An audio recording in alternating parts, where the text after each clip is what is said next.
guest this week is Jim Hickcox, and if we're to believe that we are what we consume, Jim is the first third of each of a great pile of books, a smattering of aesthetically adventurous films, and an endless landslide of sandwiches. And if we instead choose to define a person by what they create, he's the same. Jim is the director of the films Soft Matter and Slow Creep, among others, and is the co-host of the Synesthesia podcast for Split Tooth Media.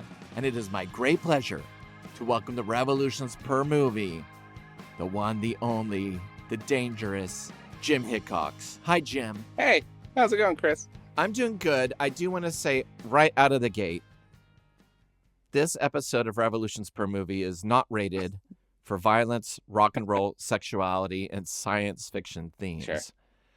Be So careful. I wanted to let sensitive viewers Yeah. know that this is the film we're talking about is Wild Zero from 1999, a Guitar Wolf movie, which is just incredible to say out loud.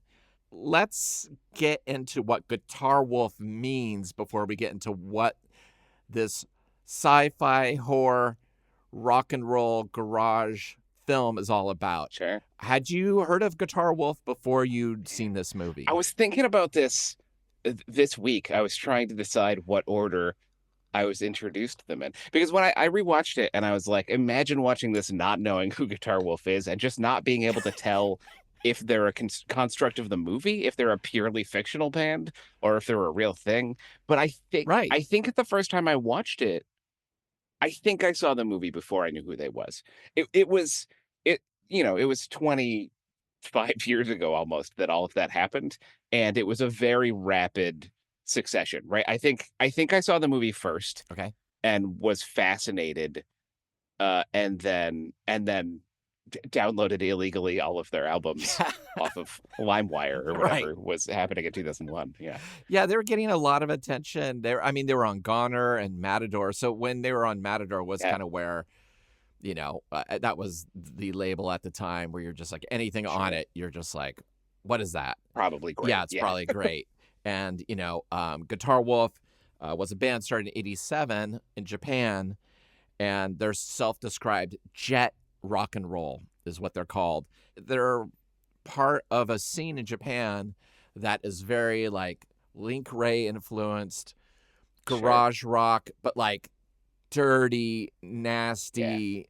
Think of Pussy Galore or John Spencer Blues Explosion, but even like more trebly and distorted and like fiery. Yeah. And you kind of got their sound.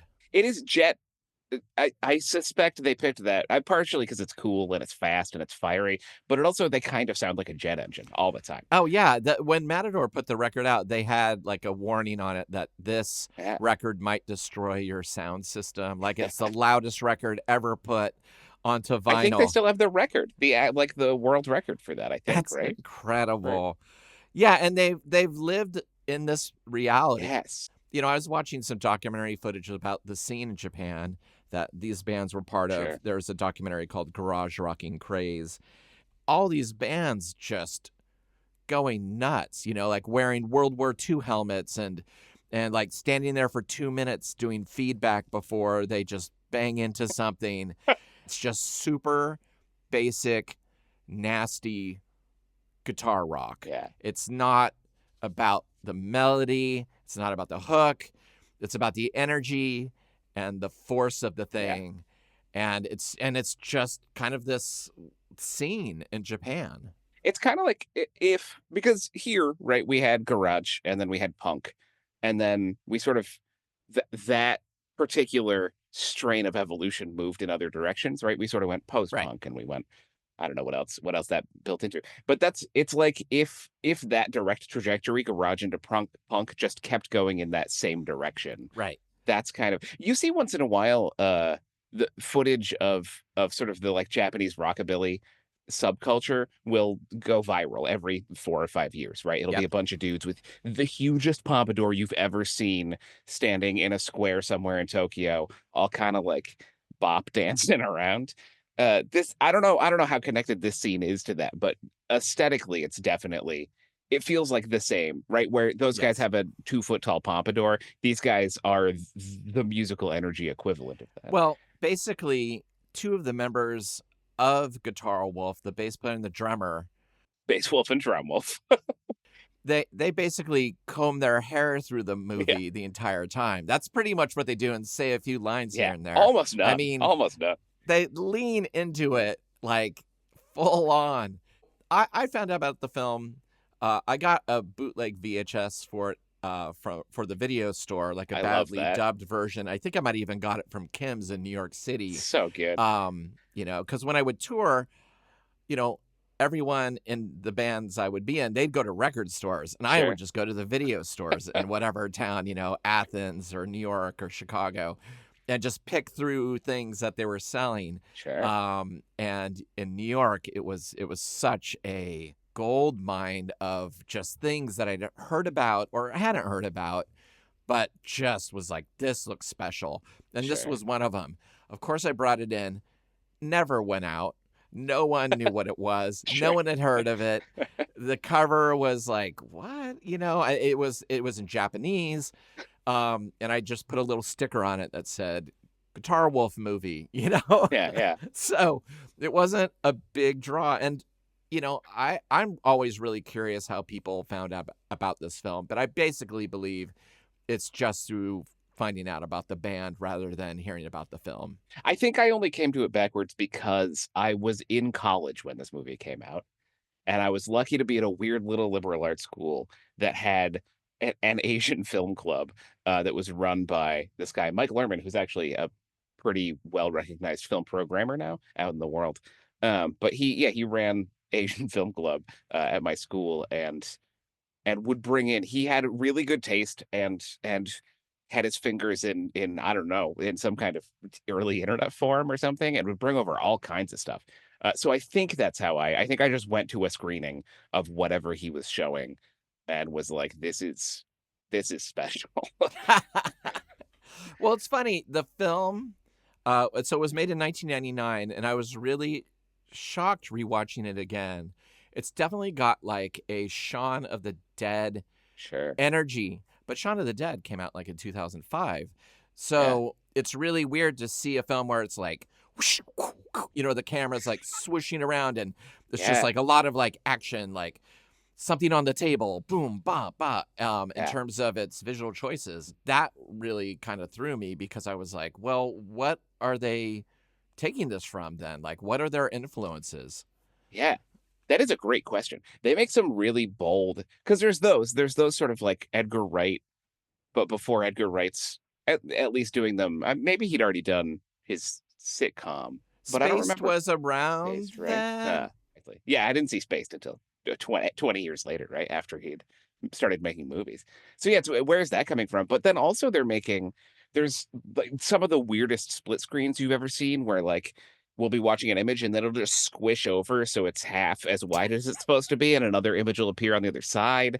There's I can't remember partway through there's a transition where we're in a scene and then it just a fireball explodes out of the middle of the scene and we're somewhere else, and then another fireball explodes and we're back in the scene we were in before. They're just making every decision. There's no questioning what they want to do. Well, it's so weird. So the film was directed by Tetsuro Takuchi, and the premise of making a science fiction zombie film based on a garage rock band that is very 50s looking, motorcycle driven, sunglasses, leather jackets is fascinating to me. The genesis of the chicken and egg of this film, like, is it a Guitar Wolf movie? Or Right. is it a horror movie? Or Yeah. is it a comedy? I know it sounds simplistic because you could just say, well, it's a cult film. But there's Sure. something in these choices that you talk about. They're super ambitious, but they're Mhm. really clunky. Yeah. Like Yeah. the horror elements in this, the film, it was interesting, was shot in Thailand. Okay. And with members of the Thai military and their families. And you're talking about they've made the slow zombie choice, right? Love it. Yeah. And the zombies in this film are like barely made up. Like it's like kind of a little Incredible Hulkish. Like they just Yeah. got some green gray on them and some bags under their eyes. Yeah. There's even one of my favorite zombie things I've ever seen in a film is in this, where they're walking towards a car and they're holding two sandals in their hands for some reason. Like, now we're a zombie, we take our shoes off or our sandals off and we walk towards you. Yeah, it's a fun film that way. But there's times where I'm like a little underwhelmed by the promise of the film. In what way? It's a way of storytelling is very jittery. So Sure. when you get attached to a character that you're like, oh, these trio of people who are just traveling in a van all of a sudden, they seem interesting. Yeah. And they show up briefly to like hold up a gas station, and then they leave, and then it's just like, well, okay, one of them's dead by zombie now, and the other two are running through the woods and back. For It's so just like long. there's often a disconnect between the Sure. scenes and the characters Sure. in a way that, like, I think they really were wanting to. I think they wanted you to care about the characters in this film. It is just as a quick side note, it is funny that the movie keeps introducing for the first 35 minutes, it's just constantly introducing people and new Yeah. storylines. And like you say, it's some of them kind of just peter out. Some of them become tangent. Right, we're introduced to Ace, our main character, and Guitar Wolf, and we sort of get there's a connection between them. And then we introduce those three people who hold up a gas station, and then we introduce some Yakuza warlords who are buying a bunch of weapons from an arms dealer. And then we meet. I skipped over the captain. We meet the Oh my gosh. captain and Yeah. a Yeah. like Yeah. evil, filthy band manager. I think there's someone else also that I'm missing. Oh, Tobia, right? We Yeah. meet Tobia, who's looking to be saved. Yeah. um, And it's impressive that way. yeah, And I like all of the people. Like the sure, person who plays Ace is yeah, fantastic. yeah, Masashi Endo plays like this fanatic fan of Guitar Wolf yeah, who is going to the Guitar Wolf show to kind of like be better than Guitar Wolf, which is yeah. a weird choice. Very, very And strange. yeah, doesn't even go to the show, right? No, Misses the show. But the film footage of twice. He misses Guitar, 2 shows. I know, but the footage of Guitar Wolf as a band playing Yeah, is awesome. yeah, It's so fun. They have flames coming out of their microphones. They have like fire coming out of the guitars. It's just, lightning bolts coming down on stage. yeah, And sounds great and it yeah. feels great. I thought that those sequences were done Amazing. spectacularly. Yeah, we get two basically full songs, right? They play two Right. concerts, and each time we pretty much get a full song. It's like, which for them, 2.5 to 3 minutes.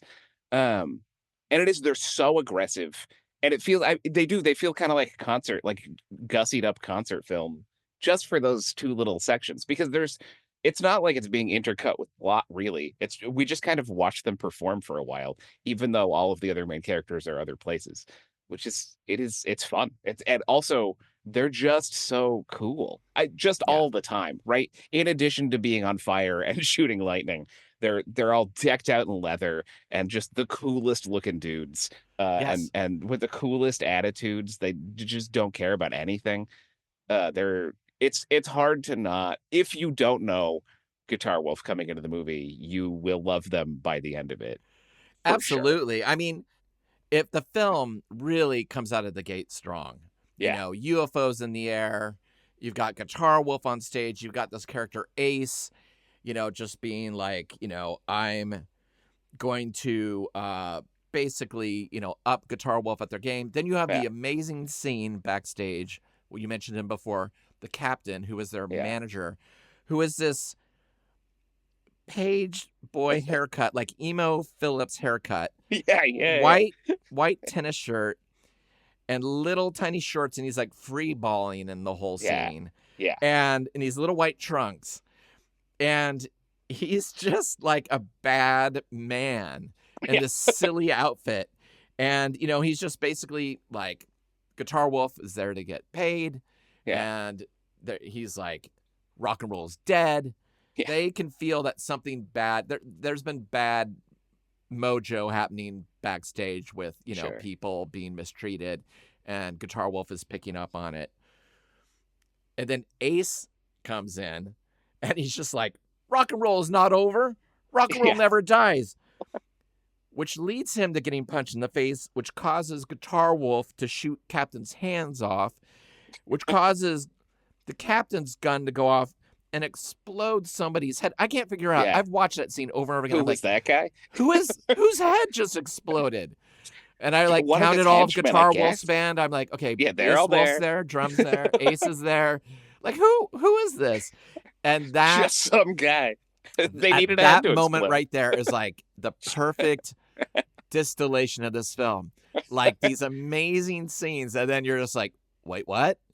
Like, I'm confused. Like, Yeah. and then you just have to let go. And I think for Yes. somebody like myself, who is maybe uptight about things like that, like I love cult films and I love just scrappy things. This is not a Russ Meyer film or a John Waters film or something like that. It's definitely way more seat of the pants and feels a little bit more like, where should we go now with this? Yeah, someone like Russ Meyer is going to make sure that the characters are consistent from scene to scene. Or Russ Meyer has like a pretty good understanding of classical editing, Yes. The way he does things is pretty normal, aside from the things that he does weird, right? Yeah. But nothing about this movie is done in a normal way. It feels a little, I would say, almost more like outsider art than a cult film. That's a really good sense. way to put it. I think what it is too is it's a film that has so many little great moments in it. Yeah. That, like, okay, for instance, a scene like this. All those people, the hand's been blown off. Some stranger mystery person's head's been blown off. Then Guitar Wolf decides he and Ace are going to become blood brothers. Right. And they do that. And then Guitar Wolf gives him a whistle. And he's like, when you're in danger, blow on this. Meanwhile, Bass Wolf is in the background taking drugs off the table. And I say this, and it sounds like the greatest film in the world. Yeah. Right? Because it is. And there it is. Yes. On some level, by some metric, this is the best film ever made. Well, let's talk about that. What makes this the film you picked, and why do you love it so much? I've been obsessed with this movie since the first time I saw it, which was in 2001, 2002-ish. And I think, for me, one of the things, I don't know if I've talked about this to you before, but one of the metrics that I think I have for movies is I feel like there's a couple of ways you can make the decisions you're making as you are creating the film. And there's sort of a collection of correct decisions that make a great movie, right? If you want to make a masterpiece, you have to make kind of all of the correct decisions that are the things we expect from a movie, and they can be great. But for me, I'm much more excited about people making interesting decisions and experimental decisions, because sometimes those come out also correct, but in a different way. And a lot of times they come out super incorrect, and your movie suffers in some capacities from it, right? Like in this, I wrote down the way it's telling its story feels collagian lyrical to me. It feels like it doesn't care about things making a logical sense from scene to scene, and that's a wrong decision, right? That is something that people are going to struggle with. It's something that makes the movie, an audience member is going to have to work harder or learn to let go of something in order to appreciate what it's doing. Yes. But for me, that kind of decision making is so exciting. I love seeing a movie where I genuinely am not sure what's going to happen. And in this movie, there's no point where I know. I mean, I've seen it enough now that I know more or less what's going to happen. But the first watch through, there was no point where I could have predicted where it was going. Which sometimes you watch a movie that you can't predict at all, and it's not fun, and that's not great. But for me, this movie, like you say, it's so jam packed with these nutrient dense moments. It's Yes. it's like constantly keeping me on my toes, but also it's not being irritating about it. It's being just constantly joyful. Yeah, I mean the film is not boring. No, And what it is that I think it you get so excited that maybe it over promises at sure, times. I can see that. You're like, "Oh my god, this is going to be my favorite zombie film. It's going to be my favorite Sure, music film. It's going to be like sure.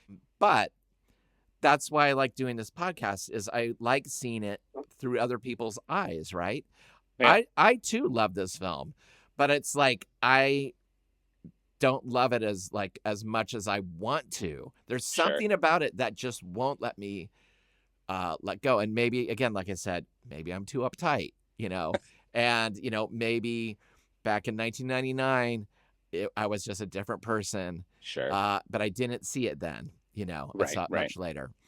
It's true that it doesn't all hang together, right? There's a version maybe of this movie where all of the same things that happen, and then there's a satisfying conclusion that comes directly, right? That's what they teach you in screenwriting. All the things that happen have to lead to the ending, and this movie isn't made that way. It's there are things you see at the end where you're like, oh, maybe that's what was happening earlier, but Right. it didn't tell me that earlier. It's crazy things happen, and then other crazy things happen, and then the credits roll.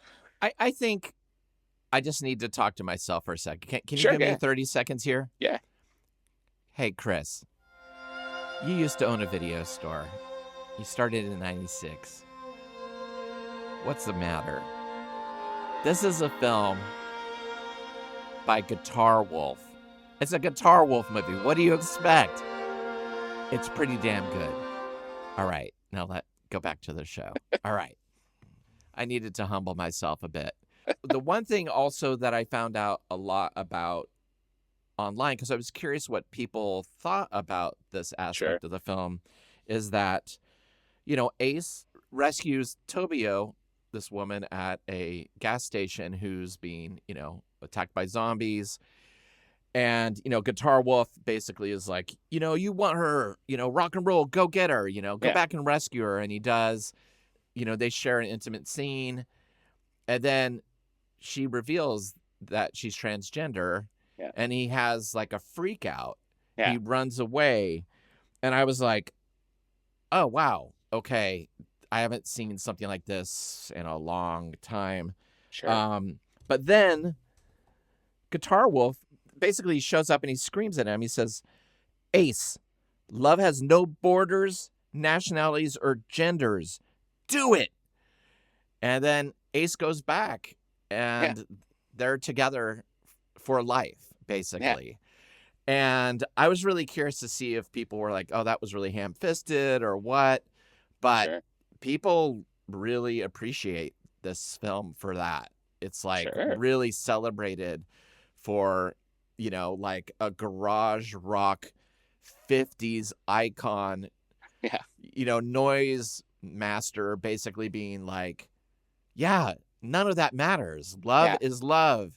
Yeah, it was kind of incredible to see that there was a big following because of the message that just kind of comes out of nowhere. Yeah. It does. It does. It is I going into this movie this time, I hadn't watched it in 10 or 15 years. I remember that feeling pretty progressive in the early 2000s when I watched it. Right. But I was worried watching it again. I was like, ooh, the sexual politics of this movie, are they going to still feel fun or is it going to feel regressive? But it doesn't. To me in 2024, I because it's very much he Ace is confronted with something he isn't expecting and that he hasn't dealt with before, and he has a minor crisis about it. And then Guitar Wolf is like, "Shut up! You loved her 10 minutes ago. You still love her. Get over it." And then he does, and I think that that's a very him being confronted with something you're not expecting, and being like, "Whoa, hold on, I have to think about this," and then thinking about it and being like, "Oh, actually, it's totally fine. I should get over myself," is Yeah. a beautiful arc. You know? Yeah, and totally unexpected Yeah. in a film from that era. Yeah, let alone now in sure. terms of like the genre. Yeah, yeah, yeah, yeah. I really love they have these. I don't know how they did. They almost looked like um, paper cutouts of hearts Yeah, moving in and out yeah. When around they look at them. each other. Yeah. And I'm like, it almost looks like what is that called? Where they like if you're looking through a keyhole, they put a mat there. Yeah, Uh, yeah, you know, and it just had this really heightened sensibility about it, really playful. And again, the film does so many things like that where you're yes, like you said with the split screens and just the choice of how they want to represent a zombie. sure. It's definitely stylized, but in a Yes, very low tech yeah, way. Like I would even say lo-fi way, because even the UFOs look great, but yeah, they're very like it's got like a very handmade film.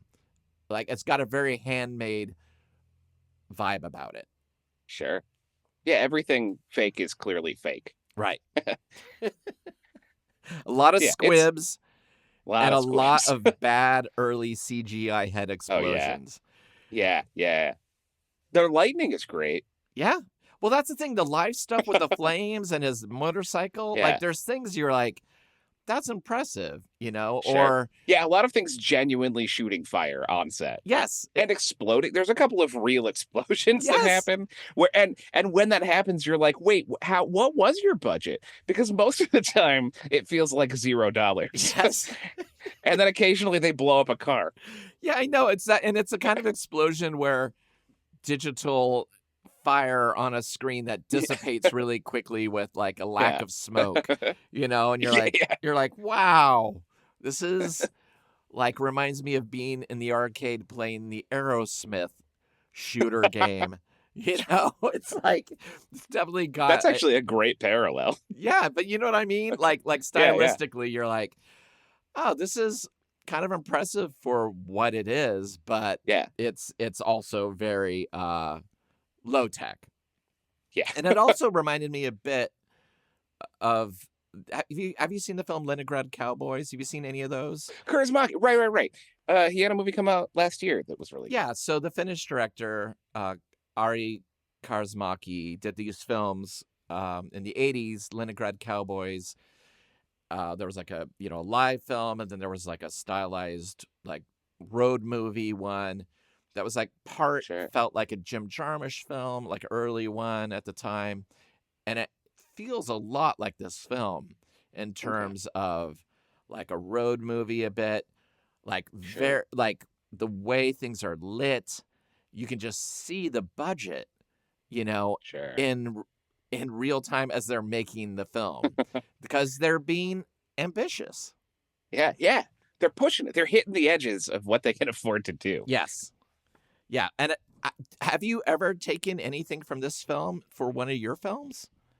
Oh man, I'm sure I have. I'm sure I have. I don't know what. I here all the stuff that's in this movie is it's so ambitious. I the stuff that I think I would want to steal from this is hard to steal. I've definitely wanted to steal that flaming microphone on multiple occasions, for movies and for live events.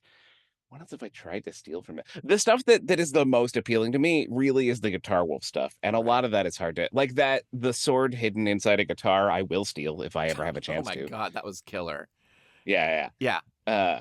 But yeah, And he gets to like leap off buildings and, yeah. dodge. Also, just the every time Guitar Wolf the band goes somewhere, Guitar Wolf the man is on a motorcycle, and Bass Wolf and Drum Wolf are in a four-seater car that Guitar Wolf could be in, but just isn't. No. That's definitely a thing to steal. I love Yeah. that. And basically, every shot of Guitar Wolf out in the wild where he's not on stage is him looking over his shoulder back at the person Yeah, he's talking yeah. to. It's never him and facing someone in front. He's just like, hey, No, you, like, you don't need this he's anymore. There's no boundaries in rock and roll. Believe in rock and roll. And then you're he's just, just gone. it's gone. Yeah. He's always on the verge of leaving. Yeah. And He's he has on his the way guitar out with all the him the time. entire time. All the time. Yeah. Yeah. It's fantastic. But your film, Slow Creep, has Yeah. like surprising musical elements in it. Oh, that's You true. know, where all of a sudden you're like, "Oh, this is what I'm Oh, I'm there's a dealing song with," now. and then all of a sudden you're like, there is a full on. No, it's not even a song. It's a dance number at Yeah, the yeah, end yeah, of your horror film. yeah. And I love that. And when you picked this, I did think of this film in you because I was like, all right, you don't see it coming. Yeah. And it's like kind of a break from the reality, which is an unreality Sure, already. The story sure. is not reality, right? Yeah, yeah, yeah. So it's funny to just be like, well, why is there a dance number at the damn thing? Sure, When you're like, sure. yeah, it's killer. I did love that in your film. It was like one of my favorite parts because Thank you. I thought it was really ambitious and stylized. What made you want to put that in the film? Did you always know that was going to be there? No. I I think I have. I'm trying to think right now. There might be an exception. There's one exception that I can think of. Almost all of my movies have some kind of musical piece in them. There's a heavy musicality, I think, to all my movies, Hmm. but almost all of them have an actual song at least. I don't know. It's an obsession I have, I guess. I like breaking for music. I like the Bollywood style of doing that. Sure. I like the traditional musical style of doing that. I also, for Slow Creep in particular, my big inspiration was in the what 90s. Every movie ended with like a rap song where they would recount what happened in the movie. I think of I actually the first line of the rap breakdown in that song is straight up stolen from Vanilla Ice, the ninja rap from Teenage Mutant Ninja Turtles Uh, 2, I think. Yo, it's the Green Machine. I took that. I just took it. I gave him a special thanks for it in the credits, which is funny because now he's linked to me on IMDb. oh my God. Wow. Wow. Well, I hope they never use this in court when they're like, Yeah, oh, yeah. all Oh that no. sweet slow creep money that he, Yeah, right. rolling The in. negative. He can sue me for negative money. Exactly. No, I mean, again, this has happened a couple times on the show Sure. that the more I talk about the film, that I'm like, well, yeah, some of it doesn't add up. It's really fun. I'm starting to be like, you kind of love this film, right? You Yeah. know? Yeah. And part of the joy of horror films especially, I just remember at the Yeah. video store, the hardest recommendations to make in any section in the store was horror because people are so specific about Sure. their taste in it. They're like, it's too gory. It's not gory enough. Right. It's too Right. dumb. It's too Yeah. silly. It's not silly. I want a funny. People are so specific Sure. because the things that they've seen that they loved, it's really hard to find a horror film to match that experience again. Sure. But they would come in constantly over and over again, dipping into that section, looking for that thing that Yeah. didn't really exist. And it had to be specific.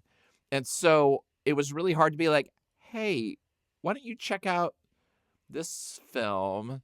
It kind of seems like you'd like it because they wouldn't. They would just be Sure. like, I did not like that, wasn't scary. And I was like, Right. I thought it was freaky. Sure. But I mean, do you find that with you trying to find horror movies that Yeah. is it a hard search? I mean, are you satisfied ever? Sometimes, but not often. I there are particular things that I love that are hard to define. That's my best explanation is I like people making bold decisions, but that's so abstract, right? It's Right. and I people who know me pretty well, who know the kinds of things that I love and have watched things with me, are always recommending movies to me, and there's every time 50-50 chance it's either gonna be interesting or just the worst thing I've ever seen. Right. Because the things that I like are just right on the border of things that I find so unfun to watch. So I think because for one of the big things for me is that I really like things that have a lot of sincerity in them, Hmm. but I also like things that are kind of audacious and like Wild Zero, right? I think you could watch Wild Zero and be like, the things that are fun about this are ironic. I could see someone saying this movie is so bad that it is good, which is just as a concept something I don't believe in. I think movies are either bad or they're good. I would say this is a good movie. I would say that if you're looking at a movie that you're thinking is so bad that maybe I would enjoy it, then I won't. I don't like bad movies. I like things that are fun and good and earnest. I like this movie has a real earnestness to it.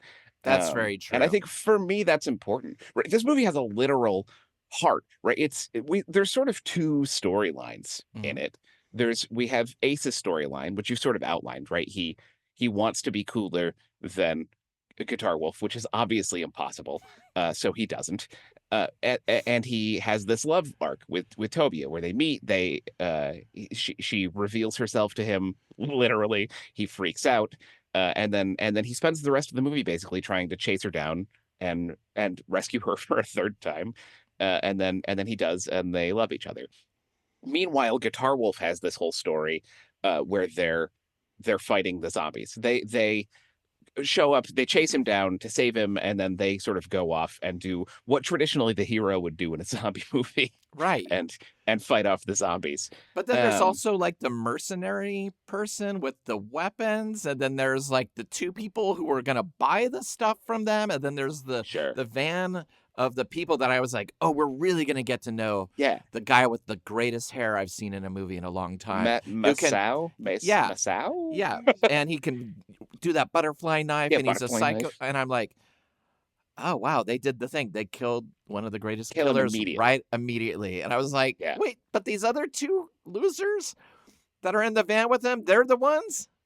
that's I think the point of where I was going, right? It's because you meet these three people, and it's like one super fun dude and two people who are kind of boring, and the super fun dude dies, and then both those boring people we track for. They spend most of the movie just wandering through the woods, Right. and then they end up with Guitar Wolf. They end up going up against the zombies. They both get bit by zombies. And then the woman has this big standoff with the arms dealer, right? Where she's like, yeah, you're super cool. You're super tough. You have big, cool guns, but you don't know what love is. And therefore, I am better than you. And then she dies and becomes a zombie. And then their two zombies find each other Yes. and are in love again, Yes. right? They have this eternal love that goes through zombiedom. And it feels like that's the other part of it's like the complementary part of the core of the movie, right? It's about love. And it's so counterintuitive to Guitar Yeah. Wolf's energy Yes. that Yeah. that's what's really weird. Like hearing you talk about it, I'm seeing the film in a different way, right? Because Sure. when you're watching it, that like you said, the scenes are really jarring, and Yeah. you're kind of like, oh, that's that person who had the camouflage Jeep. Yeah. Like Yeah. they're who are, yeah, And like you now is almost wearing the don't tiniest little bodysuit. yeah, and you're like almost don't recognize them because it's been 20 minutes since they've been Oh in it, yeah. and so they're like hearing you put the parallel lines together and the different storylines. It's like, yeah, it is. I think it's really kind of amazing that this is the film that Guitar Wolf and this Yeah. director decided to make. It could Yeah. have been, if you took the Guitar Wolf energy, it could have been all Guitar Wolf fighting Yes. zombies, Yeah. blowing people's heads off, guitar rock, just a constant barrage of that energy. And it doesn't have that. It's No. really surprising. We get that sort of their conclusion of the film, right? Hits that crescendo. We get Guitar Wolf, the man is hiding in a room with the arms dealer, and the captain is firing a rocket launcher at them. And then Bass Wolf and Drum Wolf show up, and then everybody's shooting everybody. They're all killing zombies. They're using absurd weapons. Somebody, maybe Bass Wolf, shoots a rocket launcher through the captain's belly, Yes. and then it explodes a car behind him and vaporizes him. And then Guitar Wolf climbs to the top of the building and pulls a sword out of his guitar and cuts a UFO in half and ends the zombie uprising. Okay, Right, it's the that whole greatest film ever. sequence. I'm sorry, people. All right, I'm going to start again. I'd like to welcome my guest to Revolutions Per Movie this week, Jim Hickcox. Jim, Hi. we're going to be talking about the greatest film ever made today, Wild Zero. So, How many? Okay. You're going through the same arc that Ace does. The movie revealed itself to you, and you were frightened by what you saw. And now I'm here to yell, movies have no nations or borders or genders. And you're coming around and realizing that really it's your true love. Oh, it's It's Wild amazing. Zero. I love that I love the simplicity of things like being blood brothers, having a Yeah. whistle. Yeah. At the end, Guitar Wolf gives Ace a comb and is like, "You don't need this whistle anymore." And he Yeah. drives You're off. cool now. There's that great thing at the end. He says, "From that day on, I never saw a Guitar Wolf show again," which is weird, Yeah. like Because he dialogue never right did there. to begin with. Right, right. What happened that night, I'm not sure of. Was it a dream or reality or what? Yeah. Courage and rock and roll, that's what he taught me on that night. Love has no boundaries, nationalities, or genders. That's what he said, and he was right. And me, from now on, I'll be with Tabayo, the two of us forever. Yeah. Beautiful. Rock and roll. Rock and roll. Now, if you could make a sequel to Wild Zero, Yeah. what would your sequel be? Oh boy. That's so hard because this movie is so nuts. Also, which way is it go? You're like, do you follow Ace and Tobio? Probably not. You probably follow someone else whose life is radically altered by Guitar Wolf, the band. Which there's a cosmic thing going on that I think we should touch on at some point. But I would lean into there. I'll just touch on it now. There's through the movie, Guitar Wolf has this lightning power that it's not a direct power, but there's lightning around him. And I can't remember if at the end he shoots. I think he shoots it at somebody at the end. Maybe not. Maybe it's just kind of blasting out of him all the time. But there's also we see Ace blow the whistle and he's multiple cities away and Guitar Wolf the man can hear it where Bass Wolf and Drum Wolf don't hear it, right? So there's something supernatural going on. And then just to complete this thought, in the last sequence in that sort of final fight, the captain mentions that they were childhood friends, right, and then starts shooting lightning, like red lightning, evil lightning out of his eyes and blowing things up. And I'm like, oh, are they aliens? Is there some indication here that they are some kind of immortal? This is like a Highlander thing that's just going on in the background of this love story. That's what I would lean into, I think, is this idea that maybe Guitar Wolf the man and the captain are both of some sort of outer space race, and maybe there's another person who shows up who's also of that race, right? And then there would be a battle. But I think you have to keep this idea that there's a main storyline in front of it's like Highlander 2 happening in the background, while the main storyline is about some kid who's having their life turned around. They're learning to love. I think that's the core, right? Yes, I love it. Yeah. I will say this to you, Jim. Yeah.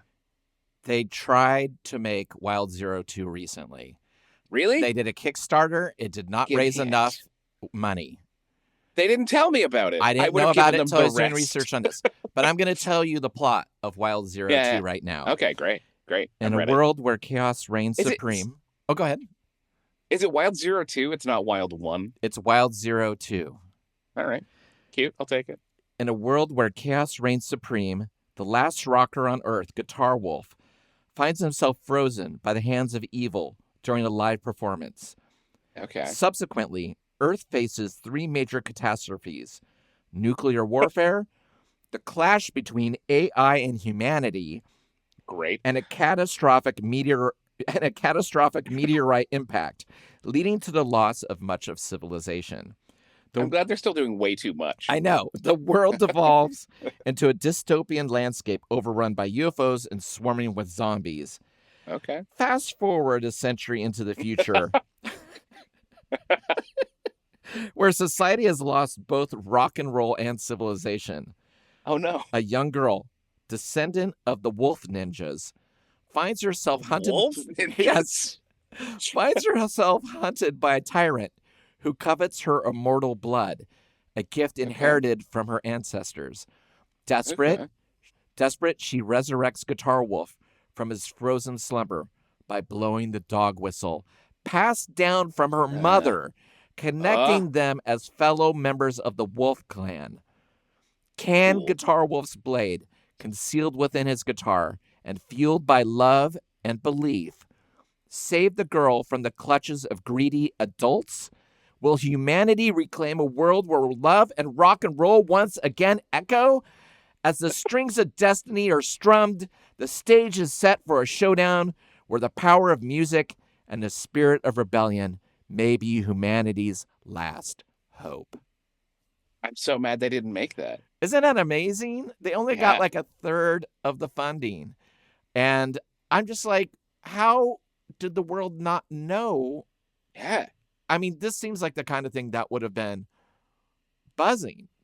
yeah. Yeah, they should have been putting it on the email list of every weird little indie theater, you know? Totally. Yeah. I mean, Then I would have gotten 6 emails about it and I would have, I would have given them $15. But if everybody gave them I $15, know. I know. And get their that budget. sounds amazing. Yeah, We're yeah. talking wolf ninjas and, the clash between AI and humanity. I'm like, Topical. okay. Yeah. And also very cluttered. Yeah, yeah, It's as it should be. it's jam packed like this film. That is so Yeah, weird. But yeah, that blew me away. I was just curious and I was like, holy shit. They yeah, tried to make it and they yeah. couldn't. That's so sad. Yeah, I mean, Guitar Wolf, you can go buy their clothes online. You can buy leather Sure, jackets and of course. jeans and all this stuff. They have their own stuff. I'm like, hey, They're maybe, still touring too, I yeah, think. maybe put some of that money. They're on third man. Yeah, right? Can't Jack White give them the money to make this damn Yeah, film? right? It He's probably got money. it probably wouldn't cost that much. I would imagine Jack White stepping into this film, Amazing. being like one of the villains, or Yeah, come on, yeah. let's. That's a layup. I know what I'm gonna do tonight. I'm gonna call him. I'm just gonna call Yeah, Jack you have his White. number? Call him. Yeah, no, I Chew will. him out. I will. Good, I will. good. If you single-handedly make this movie happen, I don't have anything to offer, but I'll be impressed. Well, you know what? So would I, because I didn't know I was doing it till Yeah, tonight. yeah, yeah. So Let me quickly, just in response to what you just read, that clearly includes lore from this movie that wasn't explained, right? That whistle must be a dog whistle, and Guitar Wolf is clearly of the wolf ninjas, and that's why he can hear the dog whistle and it's nobody else so hears it. obvious. So Guitar, obvious. wolf, and Yeah. I'm just like, oh, he has a whistle.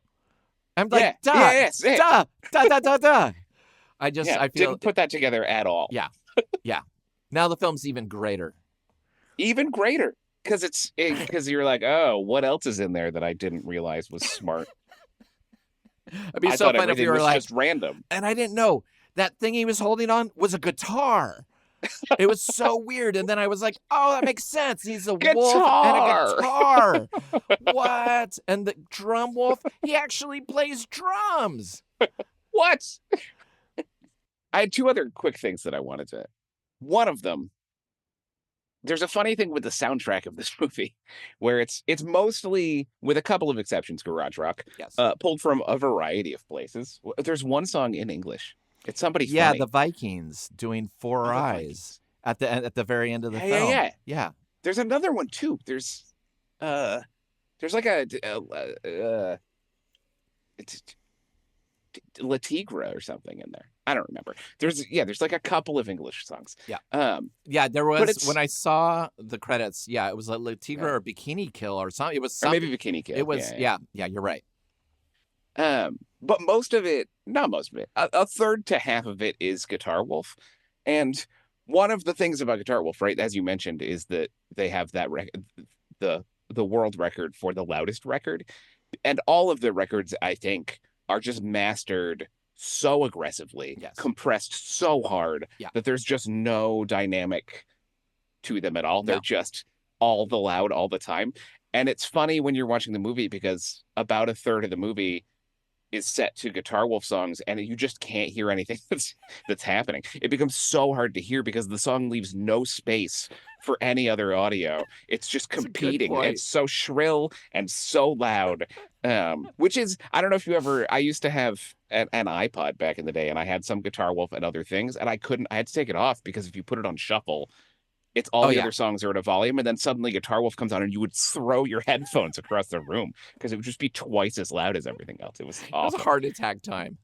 Yeah, you'd be like, ah, like hurl your headphones. But yeah, it sort of has the same effect in a movie soundtrack I where you're like, guarantee what? that Guitar Wolf was not thinking about digital Oh yeah, when he was making these things. He's like, no, definitely but not. I think I love that in a shuffle world that Yeah, that would it would cause you to basically be in pain. yeah. Their albums are great for listening to the album. Probably not great on Spotify or whatever. I don't know. Oh, the other thing is that my other worry regarding the sexual politics of this movie as I was spinning into it was I couldn't remember what the captain's deal was. And even for the beginning of the movie, I was like, is he meant to be, there's sort of like an evil queer stereotype that shows up. The big example that I always think of is Martin Landau in North by Northwest, where he's sort of this like menacing queer man who floats around in the background. Um, but I think you see that a lot in 60s, 70s, 80s movies, even some later, right? Uh, there's a James Bond movie that came out like 15 or 20 years ago that has like someone who's menacing because they're queer, right? Right. Um, and I was like, oh, is that kind of what they're doing? But they're not. They're he has the tiniest shorts in the world. Uh, but he's also there's a scene where he's explicitly sort of sexually menacing a young woman.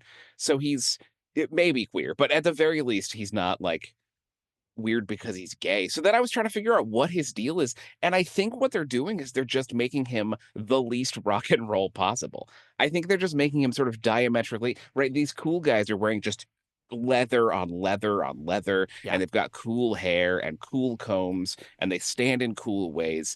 And he's got the dorkiest hair and the dorkiest little shorts and the dorkiest shoes. He's maximum unrock and roll, I think is what they're doing with that character. I even thought it was simpler. I was like, they're like, what is the funniest outfit we can Sure. put someone in? Sure. And what's the dumbest haircut we could do? It Yeah. was like, let's put a nutty professor wig on him. Yeah. Let's get Yeah. him in some tidy whities, and let's get him in like he has like really funny facial hair. Yeah. He's just like, it just reminds me of like something you would see in like an 80s comedy or something like, or Austin Sure. Powers or something like Yeah. It like is very Austin it'd be like Powers. they'd be like, here's the new villain in the Austin Powers film, the captain. Yeah. And then Yeah. they would just be like, what is the captain about? What a weirdo. I think they Yeah. just were like, what is the weirdest energy we can give off to show the difference between the musicians and the people who are in the dirt and love and rock and roll, and the people Yeah. who count the money and Yeah. don't and want to rip people off and are kind of like creeps and Yeah. use power to get things. And I Sure. think that they pull it off, because I'm like, I haven't seen someone look like that in a movie. It's just like, what is that? And they do a good job of making him an absurd sort of comedy character, but still be a little menacing. Yeah. Like I don't like it when he gets in the car with that young lady, right? I'm Yeah. like, he's No, he's a bad guy. effective. He's an effective creep, Yeah, he's a even though he's a bad, buffoon. bad, bad guy Yeah. in a very funny, weird, absurd outfit. And Yeah. again, the film is just heightened. The captain does work as a villain for sure. And I would hope that he would be in some part of Wild Zero too. Yeah, Like hard not to bring the it back. captain's like grandson. Are you kidding? Yeah. Bring Right? it on. Yeah, he could be like Genghis Khan in terms of offspring. That's He could right. be a million little captains running around. Well, Jim, I'm so happy that you brought this. I went through a journey, like you said, just like Ace, just like Guitar Wolf, just like the Yeah. Captain. I'm all Yeah. mixed up. I have a little of them all in me. But I want to ask you the question that I always ask at the end of every Sure. episode. And I tailor it depending on what we're going to talk about. So on a scale from 1 to 100, how many toots on the Guitar Wolf whistle do you give this film? 1 toot to 100 toots. That's a huge range. Yeah, that's a lot of toots. It's a lot of toots. But I mean, we're talking about Wild Zero. Come on. yeah. I mean, Yeah. nothing needs to be small. That's true. That's true. It should be maximalist all the way. I at the risk of really irritating Guitar Wolf himself, I'm gonna go 98 toots. 98 toots. That is exactly what I have written down here. That's amazing. What? I originally had 2, and then I looked down, and it was like written in blood, 98. And it said, signed Guitar Wolf, Well, there you go. your mentor. Thank you so much, Jim. It was so good to see you. Yeah, so nice to see you. Thank you for listening to Revolutions Per Movie. We release new episodes every Thursday on your favorite podcast app and additional bonus episodes every Sunday on our Patreon. The show is a completely independent affair, so the best way to support the show is through our Patreon at patreon.com/revolutionspermovie, where you can get weekly bonus episodes and shows, exclusive limited edition flexi discs and records and CDs featuring guests that have appeared on the show, and other exclusive goods sent to you just for joining. You can follow us on social media at Revolutions Per Movie and also find out more information about our various guests in the episode show notes. Thanks again, and we'll see you next week. Bye.